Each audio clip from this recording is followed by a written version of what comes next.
Hello, my name is Breezy, and if you're watching this, then you're watching the True Crime Lounge on True Crime Saturday.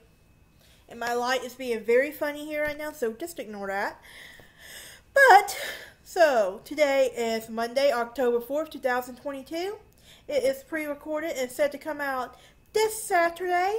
Because I am in college, I'm also working full-time, so I pre-record these and set them to record at a certain time. Alright, now let's get started with today's episode of True Crime Lounge, where we're going to talk about Chris Benoit. You might remember him as the WWE wrestler who committed a double homicide, then suicide. That's right. Alright, so let's get started, shall we? Before Chris Benoit's death, he seemed to have it all. The professional wrestler known as the Canadian Crippler, who was also world famous and beloved by fans. But on June 24, 2007, he killed his family and then himself. And the murder of his wife and his young son, and then his suicide shocked pro wrestling. Benoit was a gruesome conclusion to an otherwise extraordinary life. The wrestler was born in Quebec, but has steadily climbed the ranks at wrestling for over 22 years, starting his career in Canada. He wrestled in Japan before joining Vince McMahon's World Wrestling Entertainment, also known as WWE, in 2000. Benoit was one of WWE stars with 22 championships under his belt and a bevy of loyal fans. But everything changed in over 3 days in June of 2007, when he became known to the world. Benoit murdered his wife Nancy, then their 7-year-old son Daniel, before taking his own life. The murder-suicide shocked the wrestling world and beyond. It prompted questions about WWE's drug testing policy. Benoit used steroids, and how long his wrestling career might have impacted. Though numbers emerged after Chris Benoit's death, the world would never know what motivated him, his bloody end to wrestling, who killed his family and then himself. A little bit about Benoit. I do apologize if I'm butchering the name up. I'm terrible with names. I did take French in high school, but I barely remember it, so bear with me, please. Born May 21st, 1967 in Quebec, Canada, Christopher Michael Benoit was drawn to wrestling at a young age. As told by his father later told ABC News, Benoit wanted to wrestle even as a young boy. He was pretty driven from the age of 13 to get into the wrestling industry. His father, Mike Benoit, Chris lifted weights every day he was 13, and he was breaking records in high school. At 18, Benoit started his wrestling career in earnest. According to Esquire, he rapidly ascended from the Stampede Wrestling Circuit to the New Japan World Wrestling Circuit to the World Championship Wrestling, and then to World Wrestling Federation, and then WWE, World Wrestling Entertainment. Benoit became a highly respected wrestler, especially for his technical skills in the ring. Along the way, he became a regarded wrestler. He won 22 championships and was frequently praised for his prowessness in the ring, especially his technical skill. But later his success came at a cost. He started taking steroids and testosterone in defiance of the WWE policy, and his opponents frequently struck him in the head with heavy objects. cables, ladders, chairs, the props they were using when they were getting him in the head. It's a real chair. It's a steel chair, his father told ABC News.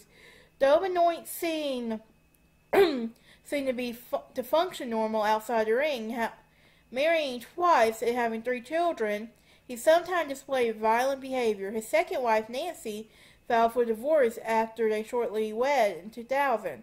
According to Sportskeeda, Nancy claimed that Benoit would get unpredictable with his temper and hurt their son Daniel, but Nancy later withdrew her divorce petition. As such, it was a shock when the world learned that Benoit died by suicide at 40 years old and that he had taken Nancy and Daniel with him. So let's talk about the murder of his family. Benoit and his wife, Nancy, were approximately 11 years before Chris killed her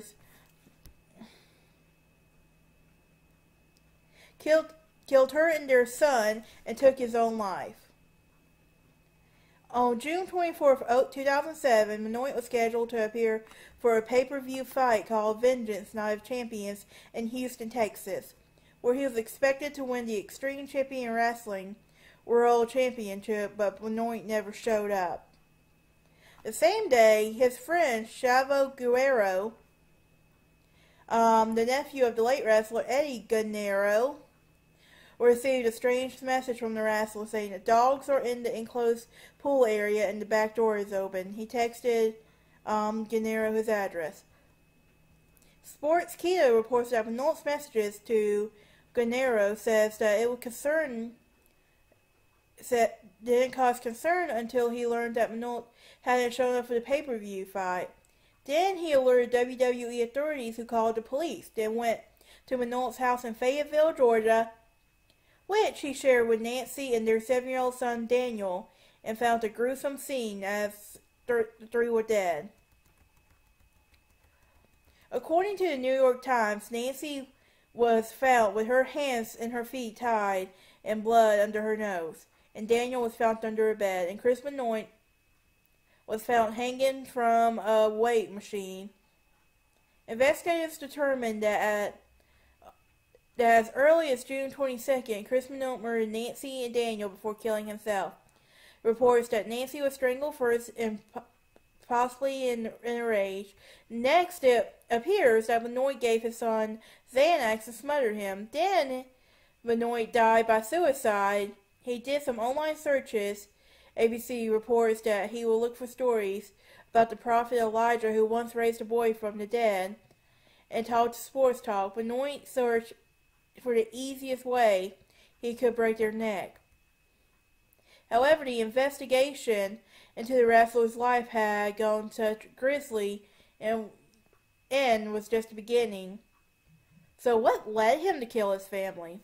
Well, a makeshift at the Benoit house in Fayetteville, Georgia, shortly after Benoit died in his family. Questions swirled in the aftermath of Benoit's death and the murder of his wife. What had driven the wrestler?